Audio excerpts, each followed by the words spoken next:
Well, the amazing thing is that Jared and I kind of started this world together. Like day one, he hired me. I hired him, and literally the following Monday, we started working on this world together and building it with this team of people who are just so brilliant around us. And so, as we made that film, there was so much that we couldn't get into that first film that naturally making more films seemed the great. But we've also, along the way, we've made other films together. We made Encanto together. Jared has written multiple films, like we worked on in various ways on Moana 2 together, and now we're here. And so to team back up as filmmaking partners, diving into a world that we love has been super fun and gratifying. Yeah, I mean, one of the biggest ones is called Marsh Market.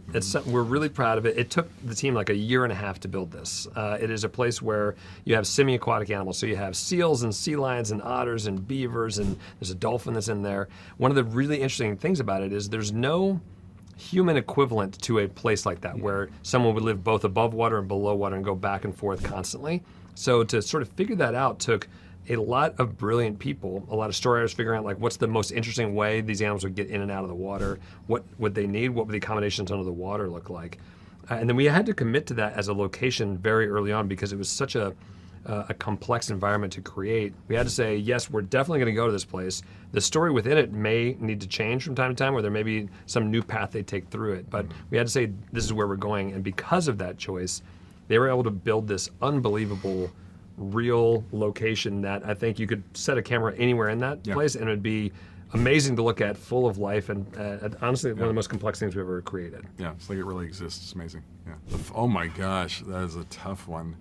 Well, I mean, I think because I have so much emotionally invested in Zootopia, like Judy, I'm super fond of, and I think because she's an optimist, she carries a lot of hope with her, and I think I always loved that about her. Like, I think when we first created the world, she was someone very different, and then when Ginny came in and started voicing her, that kind of true blue overachiever, like wonderfulness, like really surfaced. So I've fallen in love with who she is over the years. Yeah, and then for new characters, I think we wanted to bring in, I think fresh voices. We wanted to bring in fresh perspectives.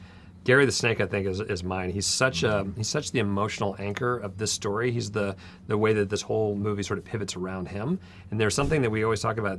He's even more of an optimist than Judy is. So in a way, he's like more Judy than the actual character. So in this story where she's also learning about herself, having another character that she can look at to kind of hold a mirror up to her is an interesting challenge because she can see, I think, both what makes her great, that optimism is her superpower, but also where that can sometimes be difficult and things that she needs to learn from. Oh yeah, and I'm sorry, you probably said new characters. I mean, I will say, like in this film, I'm like Nibbles Maplestick. She's just a crazy person. Not a person. It's a beaver. She's a beaver. It's a crazy beaver. You should see the movie. It's amazing. But again, I'm excited for audience. I want to be in the audience when people see her and see how crazy she gets. Because Fortune Feimster is a genius. So she is. Yes. Yeah, I think it was, I was so excited. I didn't work on the first film, but I loved it from the very first time that I saw it. And so I was so excited to be able to step into this world and to focus really, on this film, we really focus on Judy and Nick and their relationship and how they're getting to know each other. They had this, they didn't really get along in the first film. Then they just, ended up partnering up really well. And now they're official partners. And I think they both come in with a lot of expectations about the other one. And so what we see in their relationship journey is how maybe they don't really think the same way or approach things the same way, and how they approach things differently, and really getting through those differences, and which is what makes their relationship stronger. And so for me, it's just coming in as a Latina, I relate to that a lot because I think there's a lot of thoughts and ideas of how Latinos are, but really getting to know them and understanding our differences will help us move forward. Oh man, I think the story itself is always changing up until the end. I mean, everybody in this building, everybody at Disney Animation is amazing storytellers. And they're always adding little personal touches to the story. So even as it gets past us, people are adding signage and little things like that have a unique voice to them and such a unique thing that means something to them to the movie. And it's the movie's so jam-packed full of different ideas and different voices and different people that have contributed to what the final film becomes. So yeah. The theme, I think, partnerships and being two different two different animals and being two different people, I think bringing that together and forming this great, unique partnership with Nick and Judy, I think like everything is about partnerships with this movie.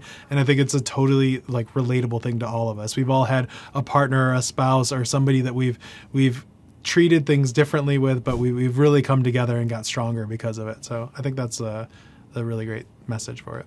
It's at the core, it's the same creative process of, as animators, we think of ourselves as actors. And so we're really trying to find what is the most believable performance on these characters. We want you to believe that they're the animals that they are represented, but also that the emotion and the story is being able to be communicated and relatable on a human front. Yeah, there was so much like R&D done with our rigging department, with our rigging team, our technical team, just to find a really straightforward way to be able to move a snake the way a snake moves, and give us the control to put him into these shapes and have him do outrageous things and emote at the same time. I think it was just building a character that we haven't really built before in 3D CG. It took a lot of people. Again, the process very similar to animating any other character, is researching the actual animal and trying things and testing, and really just playing. And we did so many tests where we just pushed him as far as we thought we could go with him, to see, what was the breaking point, what's too much, what's too far. And, I think we found that you can go pretty far with Gary. And he is more of a broad character. And, it just took a lot of people and a lot of hard work to find him. I think the most challenging thing was the variety. Like when you animate a movie with humans, it's full of humans, and we all know how humans move, but there's sequences with every other sequence has different species. Yeah. So you have to almost flip your brain when you get into a new location or whether you're in the water or on land or wherever you are, and you have to flip your mind a little bit when you have to switch between so many different animals. I think just having to do that it gives you this challenge that you're not typically used to in a human animated movie.